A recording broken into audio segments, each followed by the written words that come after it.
Good Saturday morning to you. We're going to be using our big pit this morning at SteenSmokeHouse. I'm going to be cooking chicken. I'm marinating the chicken breast right now, and we're going to be using a USDA Choice chuck roast together on our big pit.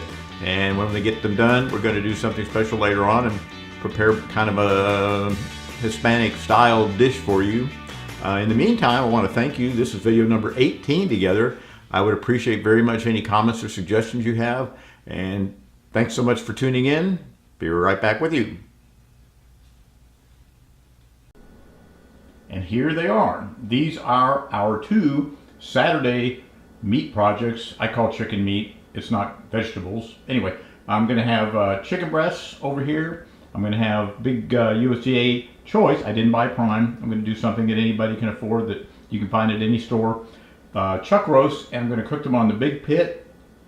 I'm going to cook the beef a little longer than the chicken. I'm going to use the temperature probe, the ThermoWorks probe in the beef, and I'm going to see what happens. The chicken I'm going to cook a little differently inside the pit. It's going to be in the environment, but it's not going to be like directly on the grill. I'm going to put it in a pan. I'm going to marinate it, and then when it gets all done, I'm going to do something else special with it. So stay tuned. I'll be right back. All I'm going to put on this today, I've already done the other side, is salt and pepper, like always. I just mix up kosher salt and fresh ground peppercorns and sprinkle them on. And I'm going to use a little pit barrel cooker, beef and game pit rub, just like we did on the steak yesterday. Well, it's going to come out a lot different because we're cooking it on the big pit, and that's a whole different environment. The chicken's marinated. I'll show you a shot of that after I get it ready to cook. I'm going to put it in an aluminum pan. Then I'm going to put both these on the big pit. I'm going to put a water pan in it, and I'm going to let them roll until they're done. Our chicken's ready to go on the big pit. I use this rich and lively Kraft balsamic vinaigrette. No artificial flavors, no high fructose corn syrup, which I've talked about that before. No synthetic colors. I marinated it probably 4 or 5 hours first thing this morning. The chicken looks good already. I'm going to put it in this pan to keep it from burning or from losing moisture in the grill. The beef is a lot more robust and it's not going to get dried out. We're going to make sure of that. And this is going to go in just like it is. So I'm going to put it about in the end of the grill. The beef will go somewhere about 3/4 of the way to the left. Be right back.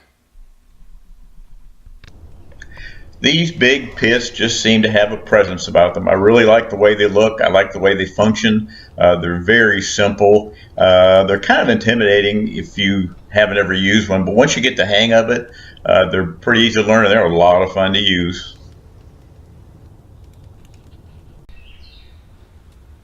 The big pit is all fired up. You can barely see the smoke, as I've showed you before, but that's when you know it's ready. The thermometer on the top of the grill is about 255. The wood in the firebox is just right. I usually take a whole chimney starter full, the large chimney starter full of Kingsford charcoal, lay a bed of hot coals on there, set the wood on there, and when the wood becomes hot coals itself, I add maybe one more log to it. We're ready to cook. We're ready to cook right now, and I'll get the meat ready for us.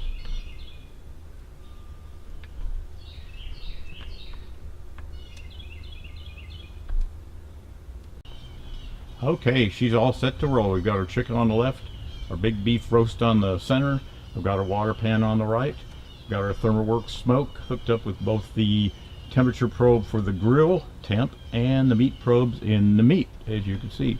So I'm going to shut it down and let it roll for a while. Be talking to you soon.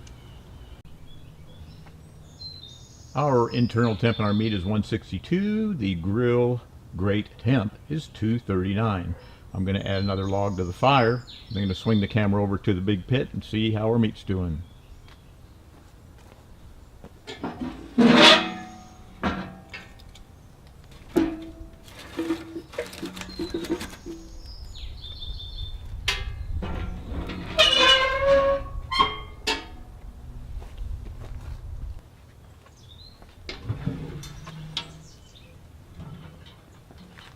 Looking pretty good. I'm gonna go ahead and spritz it with some apple juice. Then I'm gonna shut it down and let it go some more.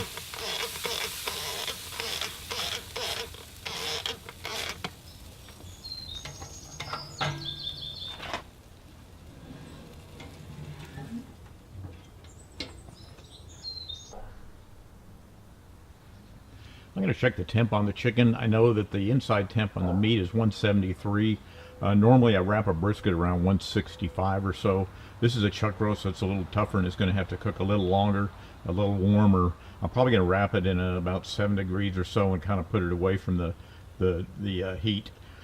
The way this pit is set up, it's got a heat deflector in the middle of it, and it almost doesn't have a hot and a cold spot. It used to vary probably 50 to 60 degrees side to side. Now it only varies maybe 12 degrees, so I don't know. I don't know if the heat deflector is good for it or not. I may wind up taking it out, but we'll see. The chicken's finished. I've pulled it off the grill, and now I'm going to wrap the chuck roast in foil and put it as far away from the fire as I can. We're going to let it roll until it gets done, and then we'll pull it off too.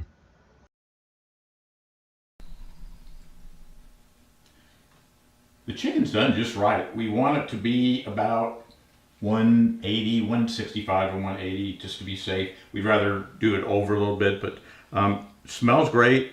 It looks great, and it's going to go real well in our recipe today. So I'm going to let it sit, become room temp, and then refrigerate it until our chuck roast is done, and then I'm going to do the same thing to it. In the meantime, I appreciate you joining me. I wasn't sure if our meat slicer would cut the chicken breasts the way I wanted to. I wanted them very thinly sliced, and just the texture of chicken, I didn't think it would work that well. But actually, after I tried it, it worked pretty well, and the end result will be worth it.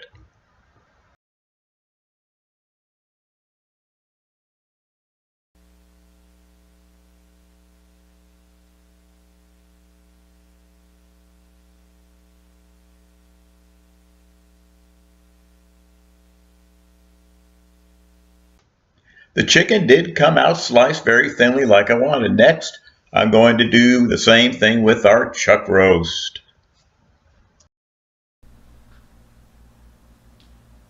Here is our USDA choice chuck roast. We spent several hours cooking it on our big pit. You saw me use salt and pepper and pit barrel cooker spices on it. That's all I used on it. I sprayed it a couple times with apple juice. Other than that, that's it. It's got a really nice smoke ring. It's very tender. In a moment, we're going to go to the next step of this cook. Okay, folks, there's our beef. It's all sliced up through our meat slicer. It's remarkably tender. I'm really surprised it's chuck roast. It's almost like prime. You can thank the big pit for that, but now we have thin sliced chicken and thin sliced chuck roast. On to the next step. These are almost assembled. It's tortilla, salsa, meat, cheese, fold them up, cheese, some with olives, some without. Anyway, I wanted to give you kind of an interim view. I'm almost done. Next, we're going to put these in the oven at 350 degrees. Beef, chicken. I've got several made up. Some are going to have olives, some not. I have some friends at work that like olives. I have friends that don't. Anyway, when I get the finished product out of the oven, we'll be done. So it's all done. These would be beef. These would be chicken. I thin cut both of them. I cooked them on the big pit until they were done. Then I thin sliced them on our meat slicer. Then I cooked them in the oven for about a half an hour at 350 degrees. I hope you like this episode. I'll look forward to more with you. In the meantime, thanks so much. Have a good weekend. SteenSmokeHouse signing out.